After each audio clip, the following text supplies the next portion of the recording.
penggerak, tapi kita semuanya di sekolah itu adalah juga guru penggerak. Sehingga nusewu kalau saya menyapa panjenengan semuanya dengan salam guru penggerak, respon kita semuanya tergerak, bergerak, menggerakkan, yes. Ngaten nggih? Monggo. Responnya adalah tergerak, bergerak, menggerakkan, yes. Monggo kita sapa panjenengan semuanya dengan semangat Sepipak Jaya di kesempatan pagi hari ini. Salam guru penggerak, tergerak, bergerak, menggerakkan, yes. Oke, terima kasih. Oke, monggo, terima kasih Bunda atas dukungan sepenuhnya kepada kita semuanya di segala kegiatan sekolah. Selamat bertugas di kegiatan yang lain.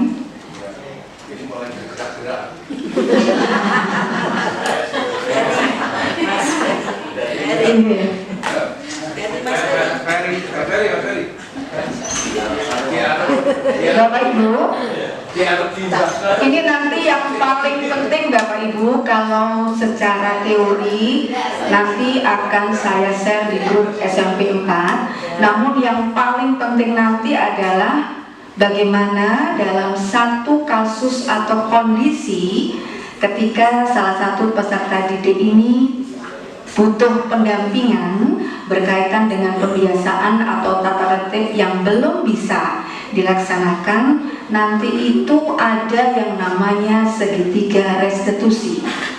Jadi ada 3 tahap di mana nanti kita mendampingi sehingga shock secara psikologis, dampak walaupun telah berbuat kesalahan diterima oleh siswa secara positif.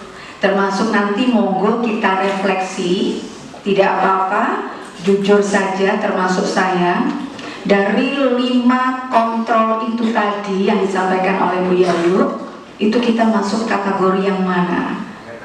Nah, apakah penghukum, apakah sebagai teman, dan yang ideal itu ternyata sebagai seorang manajer.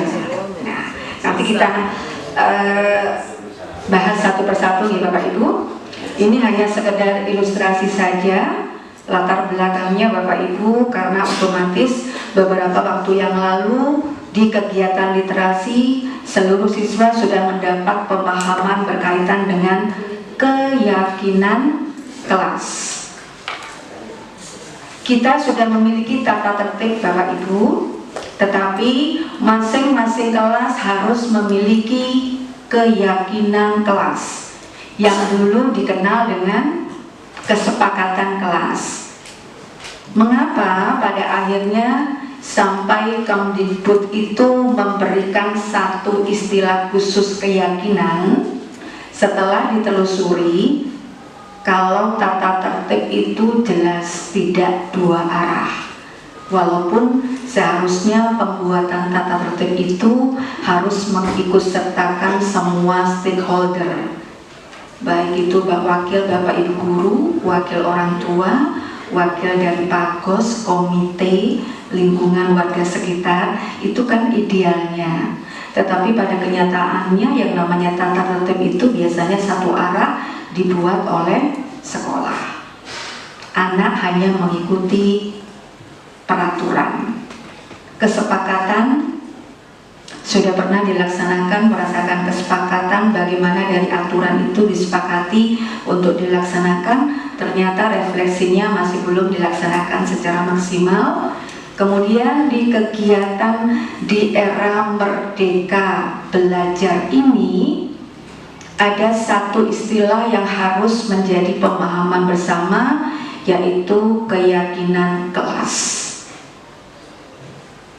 di mana tujuannya semuanya otomatis keyakinan kelas yang dibuat, budaya positif yang kita terapkan di kelas, di sekolah, di lingkungan yang akan diterapkan seluruh warga sekolah, itu semuanya tujuannya adalah untuk penumbuh kembangan karakter yang ada di profil pelajar Pancasila. Nah, sekarang kembali ke keyakinan kelas Bapak Ibu. Mohon bantuan Bapak Ibu, terutama Bapak Ibu wali kelas, untuk hari Jumat ke depan, untuk bisa memastikan di kelas masing-masing sudah tersedia berupa banner, monggo, atau mungkin apapun yang bisa nampak terbaca, seperti moto-moto dan lain-lain yang berisi keyakinan kelas yang sudah disepakati oleh panjenengan selaku wali kelas. Dan biasanya keyakinan kelas ini itu diambilkan dari kejadian-kejadian yang mungkin banyak terjadi di beberapa kegiatan di keseharian. Yang lagi ngetren sekarang adalah memanggil nama orang tua, nah, itu bisa jadikan satu keyakinan kelas. Tidak boleh memanggil nama siswa dengan nama panggilan orang tua, monggo, tergantung situasi kelas masing-masing. Kemudian karena ini sedang digiatkan kaitan pemilihan sampah, berarti mungkin bisa dimasukkan juga antara lain keyakinan kelasnya, setiap warga kelas harus memiliki kemampuan untuk memilah sampah dan membuang sampah di tempat sesuai dengan kategorinya. Nah, ini sudah saya sampaikan kepada Ibu Kepala Sekolah, dan waktunya itu kok pas waktunya kita juga akan ada penilaian adipura dan adiwiyata, sehingga ini kayaknya gayung bersambut. Jadi nanti monggo dengan didampingi Bapak Ibu wali kelas hari Jumat untuk ditindaklanjuti untuk membuat dan memajang keyakinan kelas yang sudah dibuat, kemudian disepakati karena itu dibuat sendiri, dilaksanakan tanpa paksaan, dan akhirnya keyakinan kelas itu nanti akan menjadi satu budaya positif.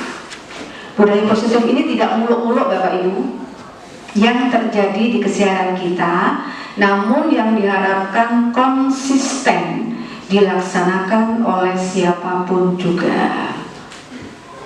Ini kalau menurut Ki Hajar Dewantoro, beliau hebat, filosofinya sampai sekarang pun tidak lekang oleh zaman untuk bisa diikuti. Mulai dari zaman pendidikan kolonial sampai sekarang gaungnya masih sangat luar biasa. Jadi ibaratnya budaya positif, ekosistem positif itu kalau kita ibaratkan dengan menanam padi, peserta didik dan kita yang mengkondisikan lahannya itu akan kita buat sebagai apa. Itu hanya ilustrasi saja.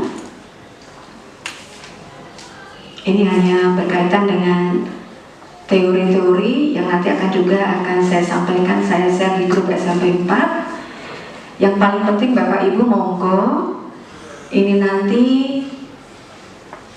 keyakinan kelas sudah kita tidak lanjuti sebelumnya, kemudian hukuman dan penghargaan secara tidak langsung sebetulnya sekolah kita sudah melaksanakan dan mengimplementasikan hukuman, walaupun memang bahasanya dari sana seperti itu, hukuman memang, jadi bukan sanksi.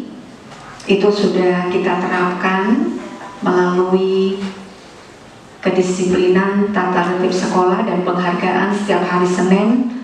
Apapun, bukan hanya prestasi, tapi kita akan memperlakukan kegiatan positif, karakter positif yang kita temukan di keseharian tingkah laku peserta didik juga akan kita beri reward.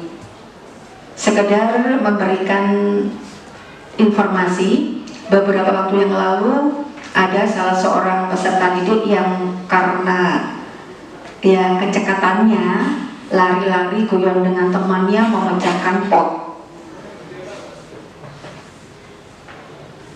Tanpa peserta didik ini dilihat oleh siapapun dan tidak ada yang menyuruh, dia langsung datang di ruang kurikulum di kesiswaan menyampaikan, Bu Ami maaf, saya tadi memecahkan pot.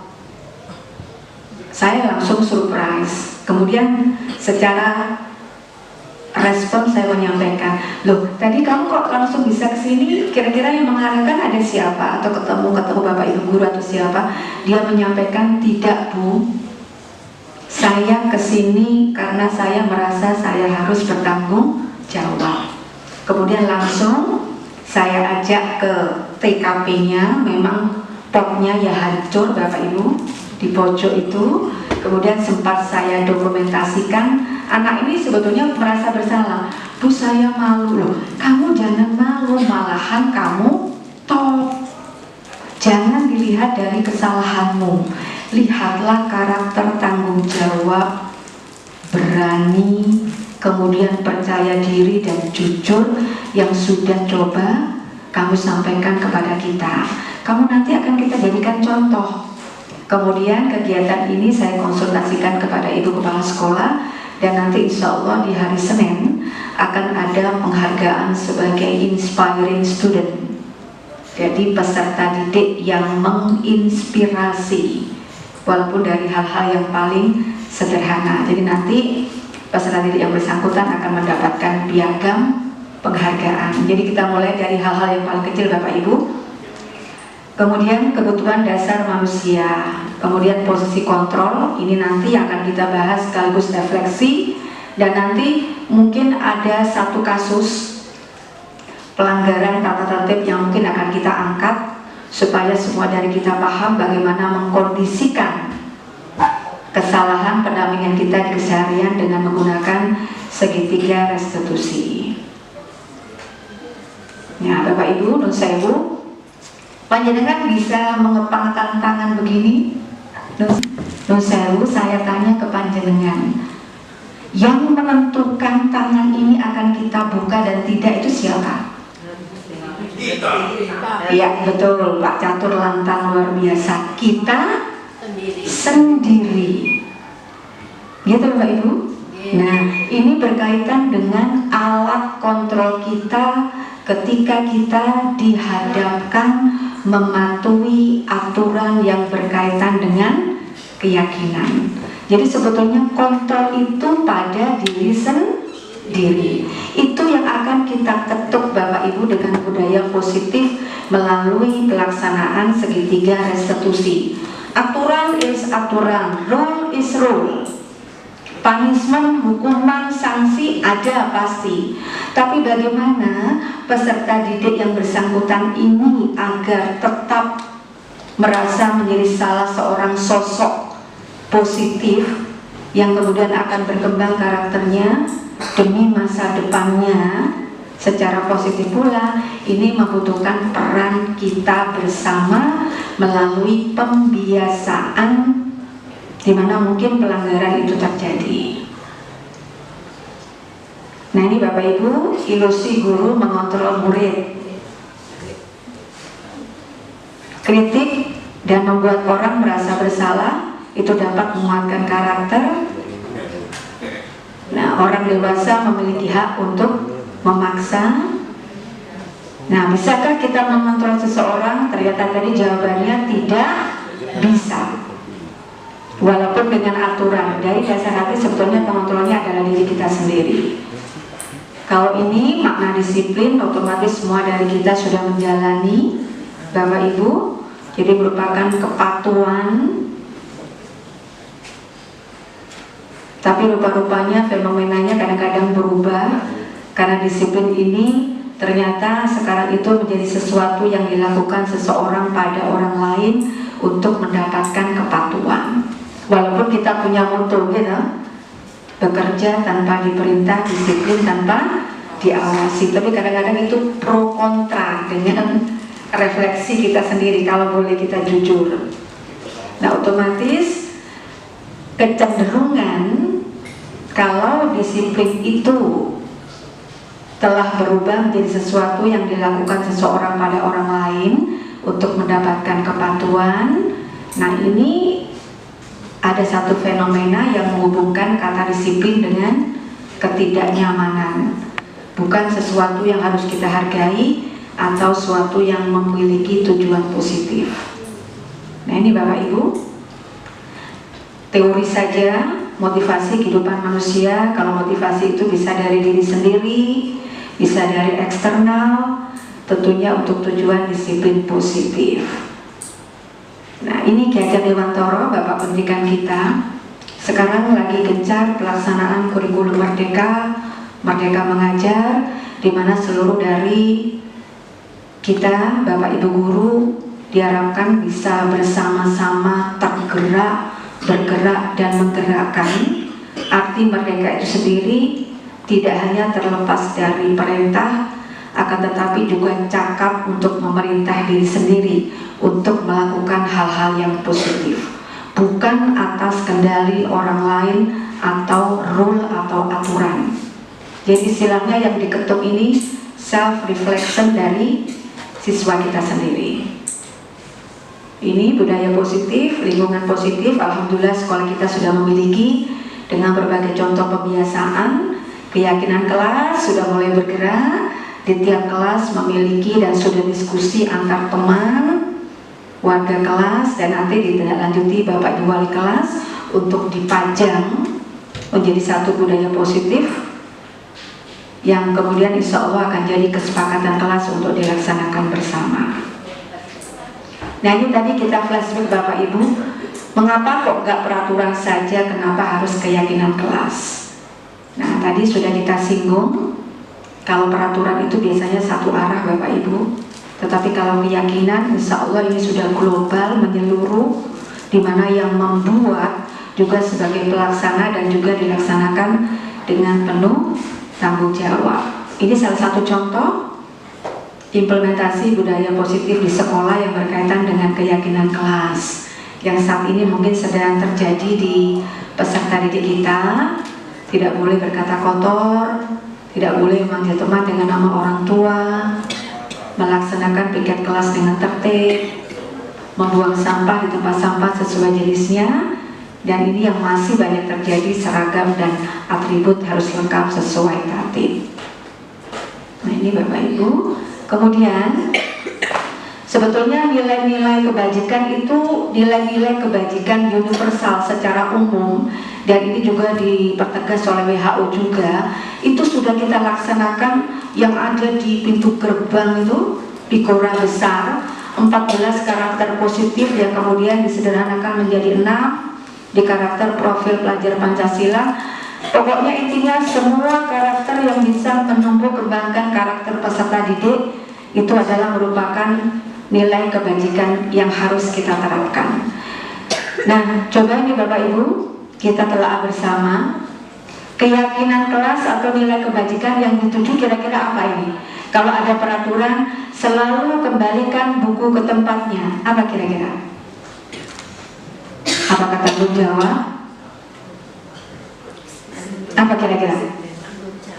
Disiplin, tanggung jawab dan disiplin. Ya, terima kasih Bu Puji yang responnya sangat cepat. Dilarang mengganggu orang lain. Kenapa menikah? Dia Pak Sikir? Dilarang mengganggu orang lain. Kira-kira apa ini nilai kebajikan yang dituju? Saling menghormati. Oke. Hadir di sekolah 15 menit sebelum pembelajaran dimulai. Disiplin. Dilarang melakukan kekerasan.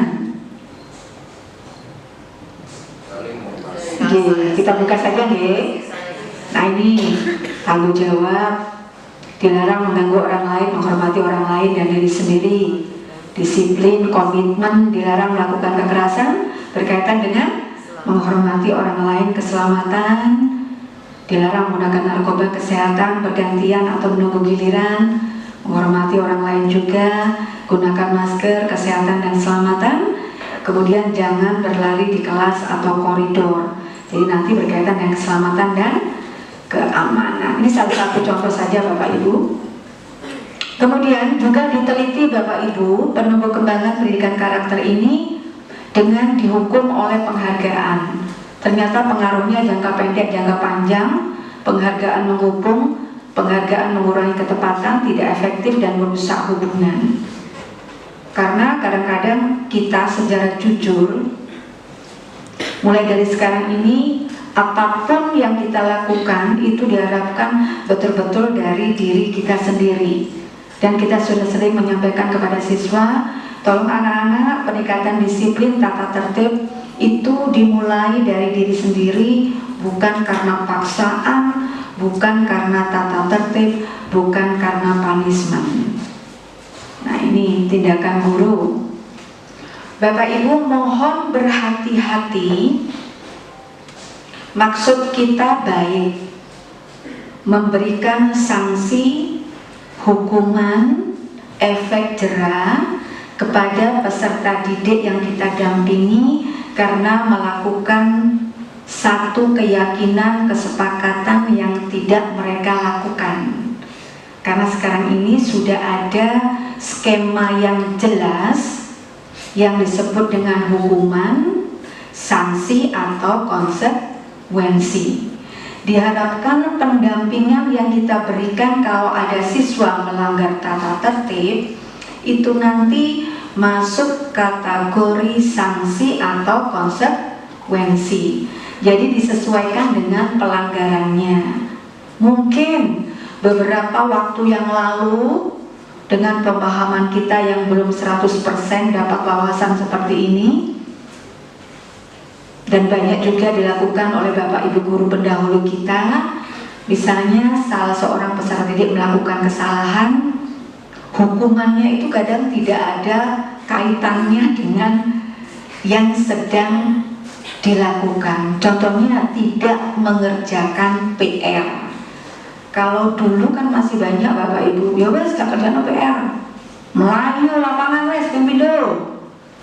Nah, ini betul-betul bunyinya hukuman. Seharusnya sekarang seperti itu diharapkan tidak terjadi lagi. Yang namanya sanksi atau konsekuensi disesuaikan dengan pelanggaran peserta didik yang bersangkutan. Jadi kalau misalnya tidak mengerjakan PR matematika, hukuman, karena lagi ngetren sanksi atau konsekuensinya ini harus disesuaikan dengan ranah pendampingan, dikondisikan sesuai dengan pembelajaran matematika. Demikian juga dengan yang olahraga dan sebagainya. Ini contoh-contoh saja Bapak Ibu. Kita ambil uji petik 1 ya. Yang ini, mencatat 100 kali di dalam buku kalimat saya tidak akan terlambat lagi karena terlambat ke sekolah. Ini hukuman, sanksi atau konsekuensi? Gimana Bu Wulan? Sepertinya hukuman karena kan memberatkan siswa. Oke, memberatkan siswa. Jadi ada anak terlambat datang ke sekolah. Nah, hukumannya mencatat 100 kali di dalam buku kalimatnya saya tidak akan terlambat lagi. Oke, langsung saja kita cross check ya. Iya, hukuman. Lari mengelilingi lapangan basket 2 kali karena terlambat hari sekolah, hukuman. Nah, contoh yang ideal, yang simpatik berupa sanksi atau konsekuensi yang seperti ini. Menggantikan kertas atau tugas teman yang telah dicoret-coret.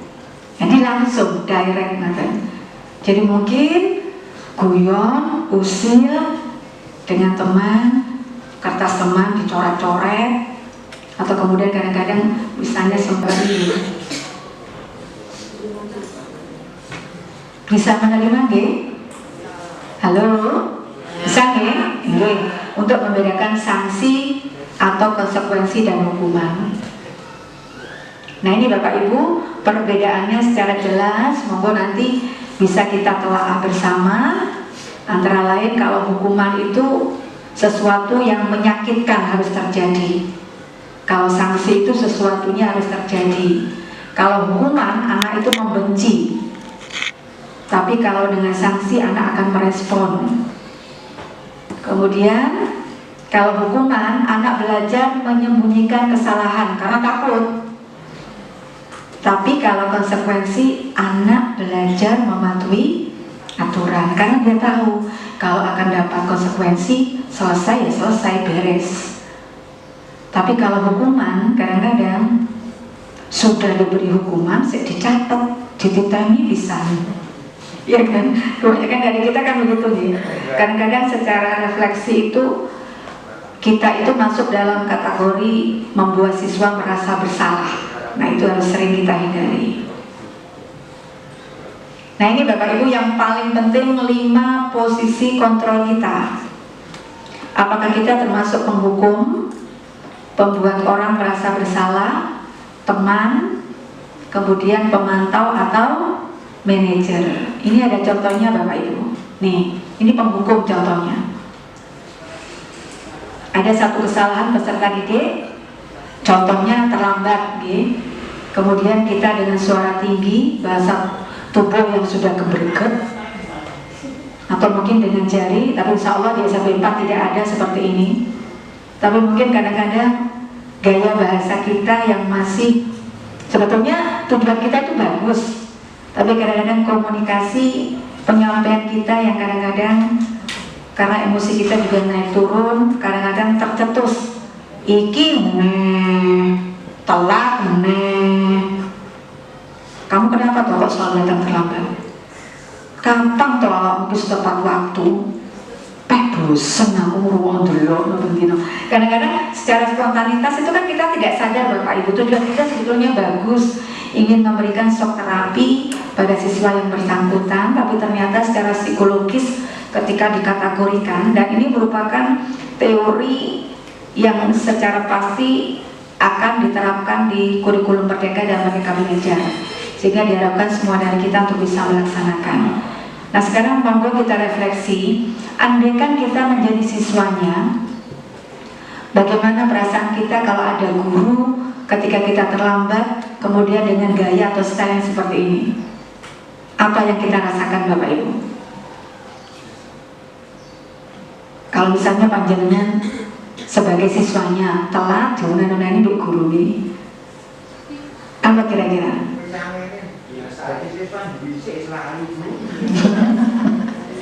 Oke, Pak Ibu, terima kasih responnya. Pak Ibu sudah tidak bisa merasakan bagaimana menjadi siswa. Dia panjenengan sekarang mewakili hati siswa. Apa yang dirasakan? Itu Mbak Dona, pegel aku Bu.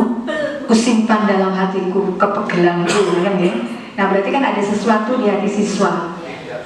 Dia tidak senang, kurang nyaman, dia gruntel, ya Allah guruku kok gini toh, dan lain-lain. Nah ini akibatnya. Ini akibat yang fatal Bapak Ibu, tapi kalau di SMP 4 insya Allah tidak akan sampai seperti ini. Kemudian membuat orang lain merasa bersalah. Ini salah satu tipe yang kita miliki juga. Ini sebetulnya agak lembut. Kamu tuh gimana toh? Kan ini bosku kan sudah bilang toh, kamu sudah janji tidak terlambat lagi. Nah kalau seperti ini kamu kan mengecewakan busuk ini. Saya kecewa loh sama kamu. Temenmu loh sudah gak terlambat, kok kamu masih aja terlambat. Nah ini membuat orang lain merasa bersalah. Nah yang modelnya begini, ini seharusnya juga kita hindari Bapak Ibu.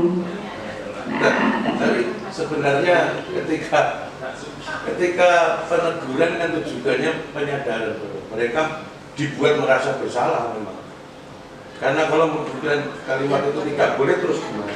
Nah saya lupa Arif, bukan maksudnya kalimat ini tidak boleh. Ini teori secara nyata yang diimplementasikan ke semua fasilitator, semua guru penggerak, dan semua sekolah penggerak, semua sekolah di bawah naungan Kemdikbud untuk melaksanakan. Mohon paham untuk menerima, ini bukan tidak boleh dilaksanakan, bukan bahasa seperti ini. Bukan itu, saya ke kalimatnya saja sebenarnya. Ini oke diterapkan oleh guru penggerak, saya tahu. Tapi kan kita juga memahami, membuat orang lain merasa bersalah.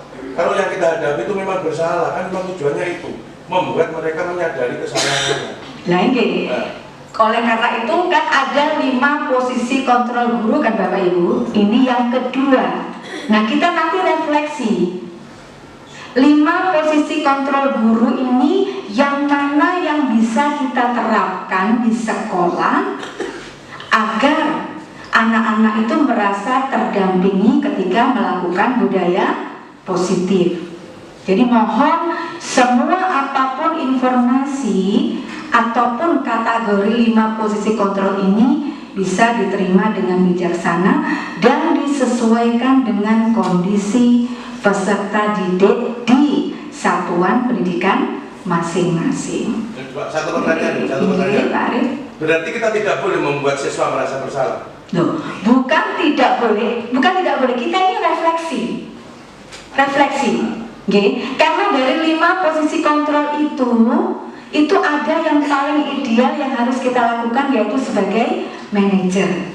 Kalau memang dianggap peserta didik yang kita dampingi itu sudah tidak bisa, ibaratnya di PP Ragaring, ya kan, Jombara teles, monggo panjenengan bisa mengkondisikan salah satu ini yang mana yang bisa kita terapkan sehingga budaya positif itu masih bisa diyakini menjadi satu keyakinan kesepakatan sekolah. Jadi tidak ada kata tidak boleh dan boleh.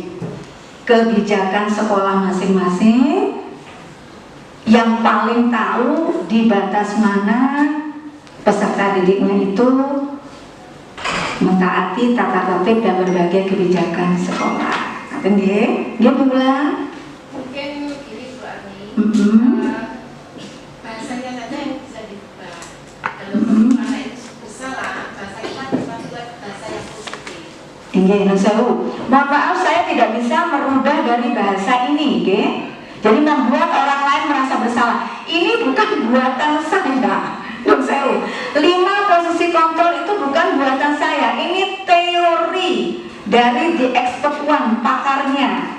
Jadi bukan buatan kami para guru penggerak, bukan Bapak Ibu. Kami ini hanya mencoba semuanya untuk merefleksikan kira-kira di keseharian ketika kita pendampingan ini apa ya yang harus bisa kita positifkan dari diri kita masing-masing. Bukan berarti kemudian membatasi panjenengan untuk pendampingan, boten, monggo. Panjenengan semuanya punya cara untuk menumbuh kembangkan budaya positif. Kemdikbud hanya mengarahkan secara psikologis. Kalau Bapak Ibu guru ketika pendampingan di sekolah itu dikategorikan menjadi 5 posisi kontrolnya. Jadi tidak bisa kalau misalnya kok gak enak kok berarti bahasa ini membuat orang lain merasa bersalah. Bukan begitu maksudnya, ya? Halo? Ya, betul sekali. Nah makanya dari apa-apa menapa yang sudah coba kita sampaikan, kita sharing, monggo nanti kita diskusikan, panjenengan yang lebih tahu bagaimana karakter yang panjenengan temukan di keseharian di SMP 4. Kemudian nah ini sudah banyak di antara kita yang melakukan untuk pendampingan ke peserta didik sebagai teman. Tentunya dalam tanda kutip harus ada batas sehingga peserta didik tetap juga respect dan hormat kepada kita, istilahnya nggak kebablasan. Nah, cara mengungkapkan ini hanya contoh Bapak Ibu, dan ini sifatnya disclaimer, jadi bisa berubah sesuai dengan situasi dan kondisi. Monggo semuanya dikembalikan kepada kita semuanya, ya. Yang keempat ini kalau akrab dengan guru sebagai teman, nah ini. Namun juga, nah ada sisi juga akibatnya murid merasa senang, dampak positifnya, tapi ada sisi negatifnya, murid menjadi tergantung pada guru tersebut. Nah kalau misalnya panjenengan merasa panjenengan sebagai teman, kemudian ilustrasi responnya panjenengan merasa anak itu ke saya sebagai teman, tapi ternyata dampak negatifnya tidak ada, di monggo, ya. Itu kembali ke pendampingan kita masing-masing kepada peserta didik. Nah ini sebagai pemantau, jadi pengawas yang selalu semuanya untuk menyelesaikan tugas dan apapun ini. Kemudian yang paling akhir, nah ini Bapak Ibu sebagai pemantau, ternyata murid memahami sanksi yang harus dijalankan karena telah melanggar salah satu peraturan sekolah. Guru tidak menunjukkan suatu emosi, tetap kuldon gurunya, tetapi murid tetap dibuat tidak nyaman karena harus tinggal di kelas pada waktu jam terakhir, jam istirahat dan mengerjakan tugas. Jadi guru tetap harus memonitor, memantau murid, karena murid tidak bisa ditinggal seorang diri, masih ada ketergantungan. Yang ideal, nah Bapak Ibu, ya. Ini tadi, sekarang ke segitiga restitusinya saja.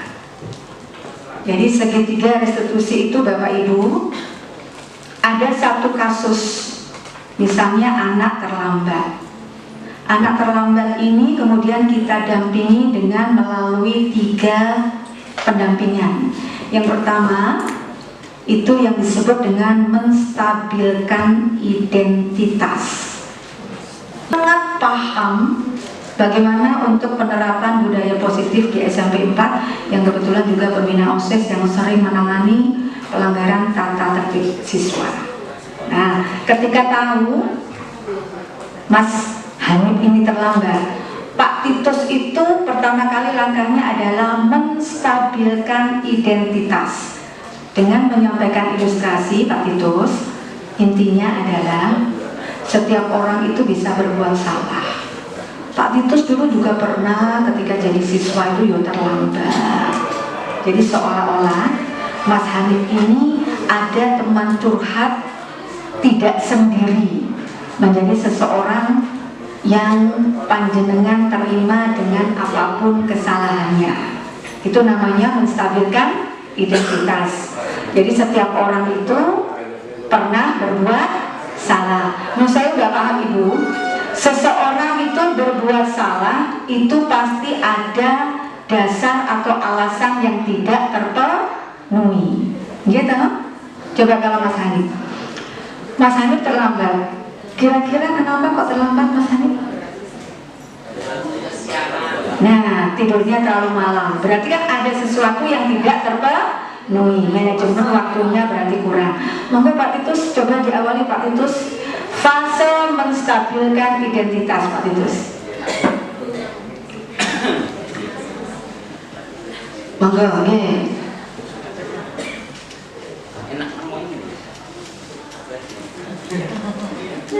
Selamat pagi, Mas Hanif. Tahu kesalahannya hari ini? Tidak. Oh, tahu kesalahannya. Kira-kira apa bisa disebut kesalahannya apa?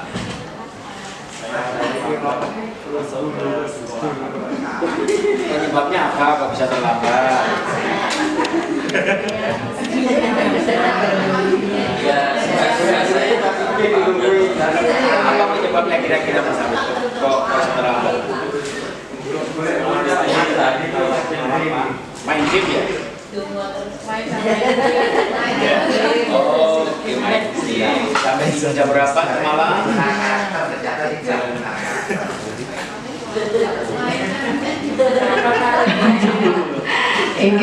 Kemudian Pak Titus langsung masuk. Oke, jadi Mas Hanif harus tahu penyebabnya. Kalau tidur terlalu malam, jelas akibatnya besok tidak bisa bangun dan sekolah pasti terlambat. Oleh karena itu, lain kali mungkin Mas Hanif harus bisa berubah pola ini. Biasanya tidur jam 1, yang paling ada maksimal jam 10 diusahakan sudah tidur pagi dengan bangun tubuh yang segar, bisa mengikuti pembelajaran dan tidak terlambat lagi. Kira-kira bisa juga nggak pola? Non sewu, Pak Titus. Yang disampaikan Pak Titus nanti itu sudah masuk memvalidasi tindakan yang salah, ya. Jadi Pak Titus memahami alasan Mas Hanif. Kalau tahap menstabilkan identitas, kita itu cukup memberi pemahaman kepada peserta didik yang melanggar Bapak Ibu dengan menyampaikan, tenang, setiap orang itu pasti pernah melakukan kesalahan. Ya, intinya seperti itu. Sampai lulus Tenang ya. Ya, tenang Mas Hanif ya. Dulu Pak Titus juga gitu. Dulu juga seperti itu. Nah, kemudian sekarang memfasilitasi tindakan yang salah. Jadi Pak Titus ini memahami alasan dari Pak Hanif. Jadi kebetulan. Jadi memahami mengapa Mas Hanif itu melakukan hal terlambat masuk sekolah. Tadi sudah disampaikan ya, itu memvalidasi tindakan yang salah. Nah sekarang menanyakan keyakinan yang ketiga. Nah ini dihubungkan dengan penumbuh kembangan kebajikan nilai-nilai positif. Monggo. Mas Hanif, untuk di kemudian hari belajarlah untuk bisa mendisiplin diri ya, karena disiplin itu harus dimulai sejak kecil supaya nantinya ke depan kamu tidak terus-terusan seperti itu ya. Nanti kalau kamu kerja di kantor, kalau kena disiplin kantor, gajimu bisa dipotong kan begitu. Di sekolah pun juga demikian. Nanti namamu kan sudah masuk dalam buku besar kesiswaan kan juga tidak baik. Oleh karena itu tolonglah dirubah dengan baik-baik. Hatimu harus dirubah sih, kamu harus dirubah ya. Sekarang langsung refleksi dari Mas Hanif. Setelah 3 tahap segitiga restitusi dilakukan, yang pertama diterima, ya, gurunya orang muring-muring, setiap orang jadi merasa punya sahabat. Kalau apa yang sedang Mas Hanif alami itu pernah juga dirasakan oleh sang guru yang bersangkutan. Kemudian juga sang guru memvalidasi tindakan yang salah, mencoba menanyakan alasannya, menerima, ada teman curhat, yang terakhir menanyakan keyakinan. Nah kira-kira dengan cara penerapan segitiga restitusi seperti ini, bagaimana perasaan Mas Hanif sebagai siswa bagaimana? Ya, nggak apa-apa. Bagaimana? Ya, senang. Oh senang. Senangnya gimana Mas Hanif? Bahwa ketika saya melakukan kesalahan itu, pendekatan yang dilakukan oleh Bapak Ibu guru tersebut tidak misalnya judgmental ke saya, lebih bersahabat ke saya, dan Loh, nanti ada loh, ini videonya ada Bapak Ibu secara spontanitas. Dan itu 1 kali take dan tidak saya planning, jadi langsung salah satu peserta kita. Okay. Jadi ibaratnya itu akan membawa dampak positif ke Mas Hanif? ya, benar sekali bahwa dari pendekatan yang dilakukan oleh Bapak Ibu guru tadi berdampak positif kepada saya, sehingga kesalahan-kesalahan yang saya lakukan terhadap pelanggaran tadi bisa berkurang. Oh iya, terima kasih Pak Titus, Pak Hanif. Boleh kita berikan tepuk tangan Bapak Ibu? Oke, mantap, luar biasa. Jadi Bapak Ibu, menstabilkan identitas ini adalah membuat anak yang merasa gagal karena berbuat salah itu positif terhadap dirinya. Oke, validasi tindakan yang salah, membantu siswa ini untuk mengenali kebutuhan yang ingin dipenuhinya, karena kan tahu alasannya, berarti harus berangkat lebih pagi. Dan yang terakhir adalah kebutuhan dasar manusia ini tadi yang sudah kita sampaikan tadi. Itu Bapak Ibu untuk segitiga restitusinya. Kemudian ini Bapak Ibu ada demonstrasi kontekstual.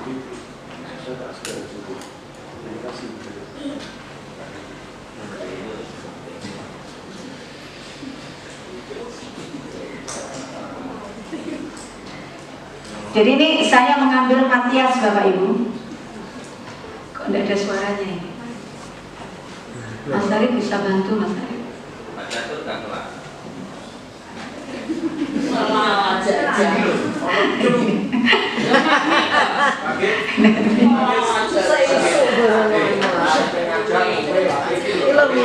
Nah, oke, ini sedang didampingi oleh Pak Arif. Bapak Ibu, nun sewu, penanganan segitiga restitusi ini sudah secara spontanitas kita lakukan dengan pendampingan di hari Jumat, ketika setelah sholat Jumat ada peserta didik itu yang tidak mengenakan hasduk merah putih, dan itu saya jumpai, saya temui di kantin sebelah. Kemudian siswa yang bersangkutan saya ajak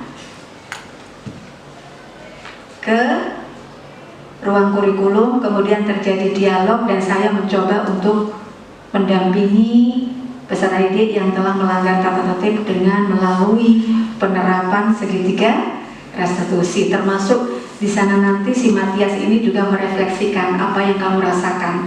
Sekali lagi Nusewu Bapak Ibu, ini betul-betul tanpa planning, jadi dia spontanitas, tidak direncanakan, tidak ada skenario, dan dia juga tidak saya berikan ini nanti ngomong ini, tidak.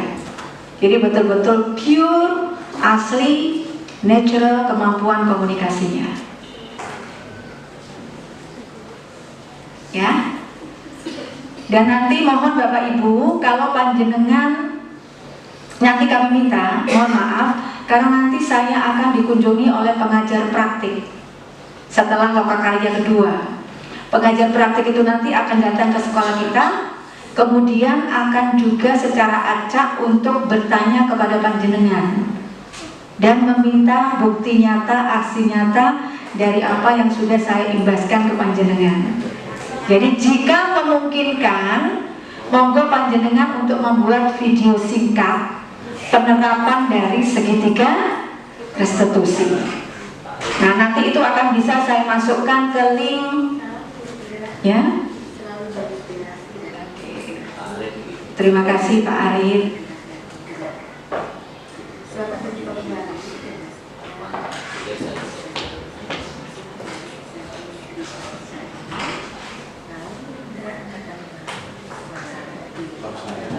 Sahabat guru penggerak, kita ketahui bersama bahwasannya restitusi adalah proses menciptakan kondisi bagi murid untuk memperbaiki kesalahan mereka, sehingga mereka bisa kembali pada kelompok mereka dengan karakter yang kuat.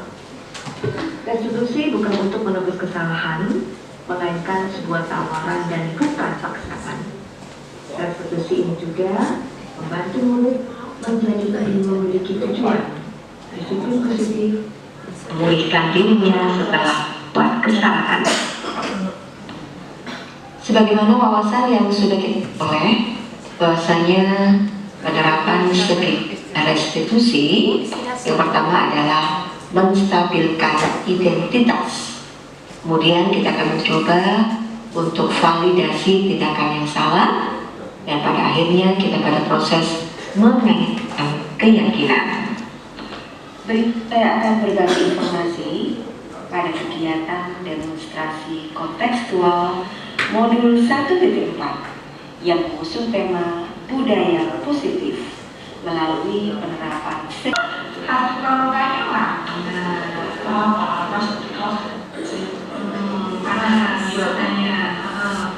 kalau misalnya tidak menggunakan hati itu,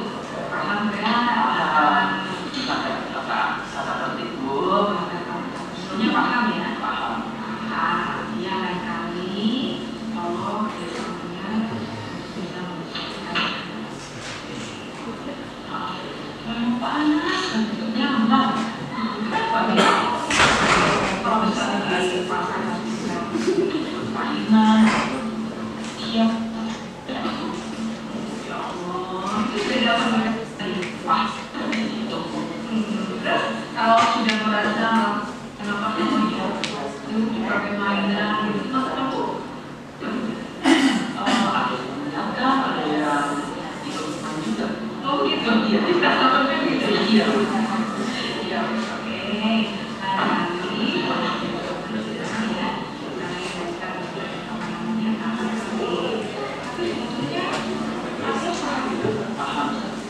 Dengan kata tertib cara mengenai paham juga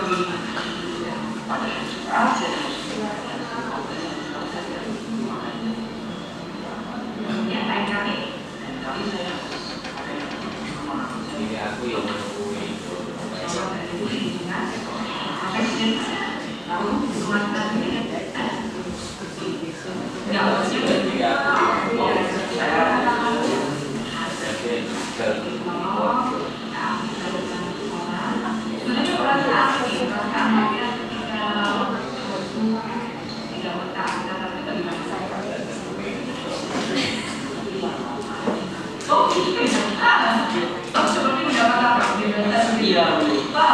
udah dikatakan jujur ya. Iya, memang awalnya untuk melakukan sesuatu yang belum ada perasaan nyaman, terus awalnya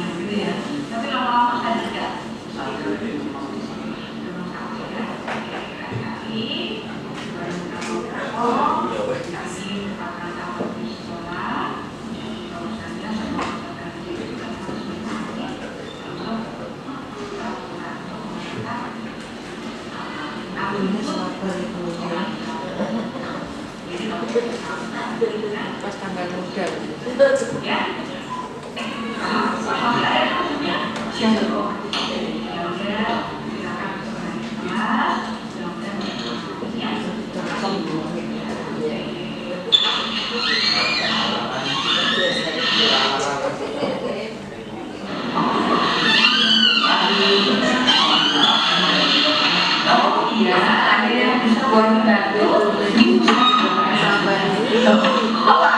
begini ya. Karena saya merasa saya pikir ini memang benar apa yang dilakukan. Seharusnya saya memakai kostum sesuai peraturan sekolah. Begitu. Iya. Rasa sadar dengan sendirinya. Iya. Benar. Benar ya. Jadi kurang beberapa jam kalau dikatakan orang tuanya langsung ada pencerahan ya. Iya. Karena sebelumnya Bu Ayu tidak ingin memfonis Nafi Aas sama Nafi sudah bermasalah ya. Tapi hanya mengingatkan kalau membantu aturan atas sekolah itu memang sebaiknya berasal dari hati. Ya kan? Bukan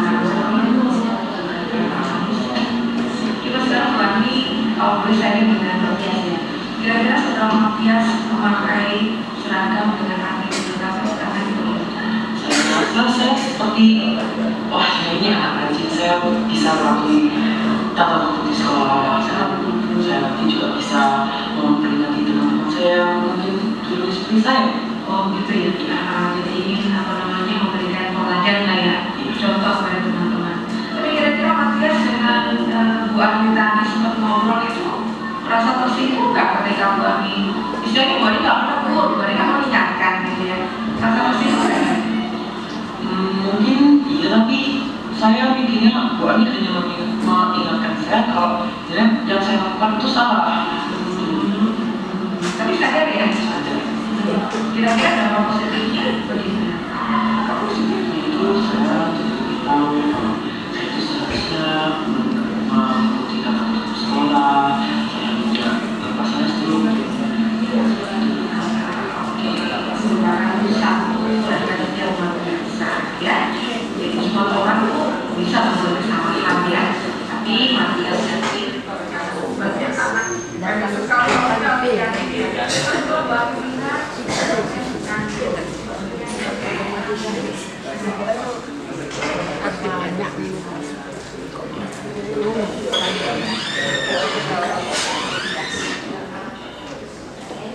Nah ini yang paling akhir Bapak Ibu. Berbagai praktek dari langkah Bu Ani menerapkan seni budaya institusi adalah saya merasa dengan benar melindungi dan berpihak pada siswa, sehingga siswa tidak perlu takut, tidak perlu malu walaupun siswa sudah melakukan kesalahan. Malah setelah dengan cara Bu Ani memihak pada saya benar langsung sadar kalau saya benar-benar salah kalau tidak mematuhi. Terima kasih Bu Ani sudah menyadarkan saya dengan cara Bu Ani yang luar biasa. Love Bu Ani. Bapak Ibu itu spontanitas dan saya waktu itu ketika upload itu sudah tidak punya waktu Bapak Ibu, baru teringat ketika di grup itu demonstrasi kontekstual paling lambat pukul 24.00 harus sudah diupload di link Kemdikbud. Waktu itu sudah sekitar jam 1:30 Jumat lagi, aduh ya ampun itu. Terus akhirnya jadilah seperti itu dan mendapat apresiasi karena yang lain disetting. Jadi anak itu ada skenario-nya, saya sudah nggak punya waktu itu. Sehingga kemudian saya hanya memberikan satu statement. Ini statement saya ini sejak dahulu kala sebelum ada istilah guru penggerak. Ini sudah sering saya sampaikan bahwasanya kita semuanya itu diharapkan bisa jadi agent of change, agen perubahan. Mulai dari awal kurikulum 2013 diberlakukan, bahwasanya perubahan itu tidak akan menjamin keberhasilan, tapi tidak ada keberhasilan yang dapat kita raih ya tanpa adanya perubahan, mulai dari hal yang paling kecil dari diri kita sendiri dan untuk lingkungan kita sendiri. Nah demikian tadi Bapak Ibu apa yang bisa menambah sharing kita di kesempatan pagi hari ini. Sekali lagi mohon maaf sudah mengganggu waktu panjenengan semuanya. Mudah-mudahan secara bersama-sama ini bisa kita terapkan dan menjadi semakin kokohnya budaya positif di SMP Negeri 4 Kota Kediri. Salam terakhir dari seluruh guru penggerak yang ada di Indonesia. Sekali lagi Bapak Ibu, monggo panjenengan untuk bisa membuat satu rekaman video di mana praktek nyata penerapan segitiga restitusi. Dan nanti kalau sudah jadi, karya panjenengan akan saya ikutkan untuk saya upload di artefak portofolio digital kami, di mana seluruh guru penggerak Indonesia akan menonton dan SMP 4 insya Allah sudah langsung bisa terimbas dengan aksi nyatanya. Karena otomatis saya tidak bisa bergerak secara sendiri, individu, saya membutuhkan panjenengan semuanya untuk tergerak, bergerak, dan menggerakkan. Oke? Saya akhiri, terima kasih banyak. Mohon maaf kalau ada yang kurang berkenan. Kita akhiri dengan yel-yel untuk guru penggerak, ya. Semuanya monggo untuk menularkan virus. Salam guru penggerak. Tergerak, bergerak, menggerakkan. Yes. Oke. Terima kasih banyak untuk waktunya Bapak Ibu. Sifat jaya luar biasa. Panjenengan adalah Bapak Ibu guru SMP Negeri 4 yang profesional. Selamat pagi. Wassalamualaikum warahmatullahi wabarakatuh.